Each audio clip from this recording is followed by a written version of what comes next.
Oke, hari ini kita bakal bahas sesuatu yang jujur aja agak nggak nyaman. Tapi ini bisa mengubah total cara kita melihat segalanya. Yap, kita ngomongin soal kesadaran. Coba deh, kita mulai dengan pertanyaan yang nusuk dikit, ya. Kita semua kan merasa sadar nih. Tapi, yakin udah beneran sadar?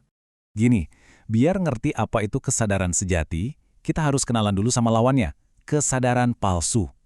Bayangin deh, ini tuh kayak ilusi yang rasanya nyata banget.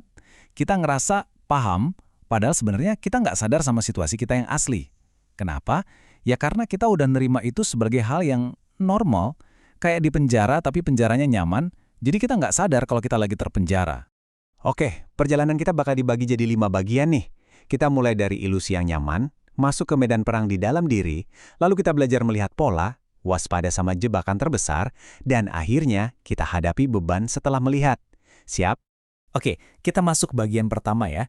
Ilusi yang nyaman dari kesadaran palsu. Yuk kita bedah kenapa sih ilusi ini enak banget sampai kita susah lepas darinya. Nah, ini penting banget nih buat dibedain.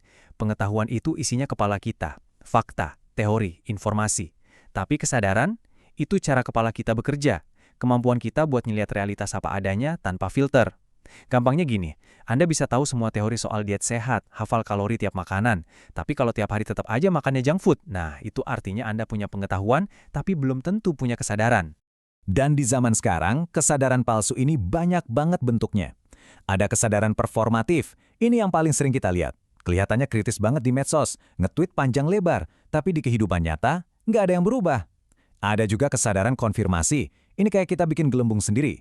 Cuma mau dengerin info yang kita suka yang ngebenerin pendapat kita. Terus, yang paling bahaya, kesadaran moral semu. Merasa paling bener, paling suci, gampang banget ngejudge orang lain, tapi lupa buat ngaca. Lanjut ke bagian kedua, medan perang di dalam diri.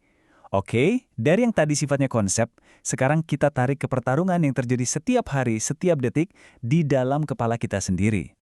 Tes kesadaran yang sesungguhnya itu bukan di momen-momen besar loh, tapi justru di pilihan-pilihan kecil yang kita buat tiap hari. Pagi-pagi nih, milih bangun langsung atau nge-snooze alarm lagi. Itu pertarungan. Waktu senggang, milih baca buku atau nge-scroll sosmed tanpa henti. Itu juga pertarungan. Lagi ngobrol, milih dengerin sampai tuntas atau motong pembicaraan. Pertarungan lagi. Pas lagi emosi, milih buat mikir dulu atau langsung bereaksi. Nah, itu dia arenanya. Dan puncaknya, kesadaran itu menuntut kita buat bertanya satu hal yang dalam banget. Kok pola ini kejadian lagi ya di hidup saya? Kenapa saya selalu berakhir di situasi yang sama?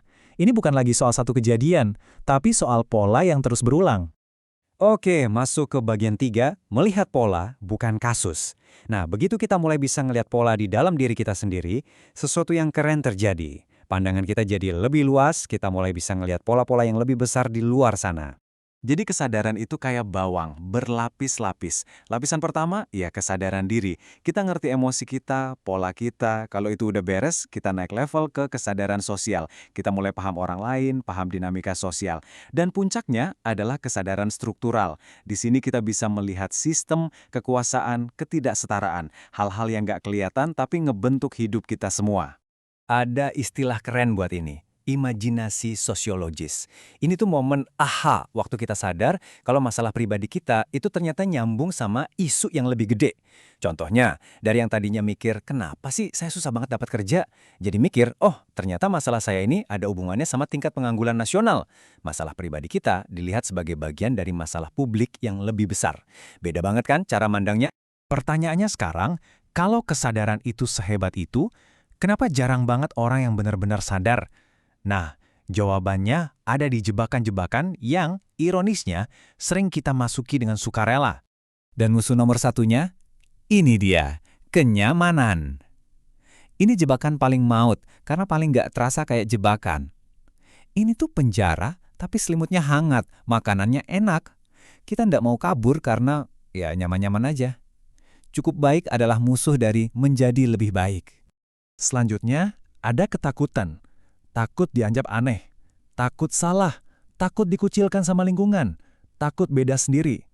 Karena takut, akhirnya kita milih buat ngikut aja deh, aman di tengah keramaian, meskipun kita tahu itu nggak sepenuhnya benar. Dan yang terakhir, tentu saja, distraksi. Di dunia kita sekarang, ini ada di mana-mana. Notifikasi HP, scroll tanpa akhir, tontonan yang gak ada habisnya, semua ini jadi pelarian yang sempurna. Biar apa? Biar kita nggak perlu melakukan pekerjaan yang paling susah. Diem, mikir, dan refleksi diri. Oke, kita sampai di bagian terakhir. Dan ini mungkin yang paling berat, beban setelah membuka mata. Karena sekali Anda benar-benar melihat, Anda nggak bisa lagi pura-pura buta. Dan itu ada harganya. Ada sebuah paradoks yang aneh tapi nyata. Kesadaran itu membebaskan, tapi di saat yang sama jadi beban. Kenapa? Karena kesadaran ngasih kita arah, tapi dia juga ngambil rasa pasti yang nyaman itu. Tiba-tiba kita jadi lihat banyak hal yang tadinya kita cuekin, dan itu berat. Dan inilah intinya. Begitu Anda tahu, Anda jadi bertanggung jawab. Udah nggak bisa lagi ada alasan, kan saya nggak tahu, nggak bisa lagi pura-pura jadi korban. Tirai ketidaktahuan itu udah disobek, dan sekarang Anda harus berurusan dengan apa yang Anda lihat. Ini mungkin terdengar keras, tapi ini benar. Kesadaran tanpa ada tindakan nyata, itu cuma hiburan buat otak. Cuma buat keren-kerenan aja. Kalau semua yang kita sadari, itu nggak mengubah cara kita bertindak, cara kita hidup, ya itu bukan kesadaran sejati. Itu cuma performa.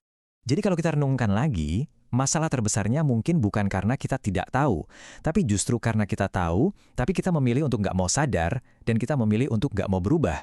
Dan ini akan saya tinggalkan untuk Anda renungkan.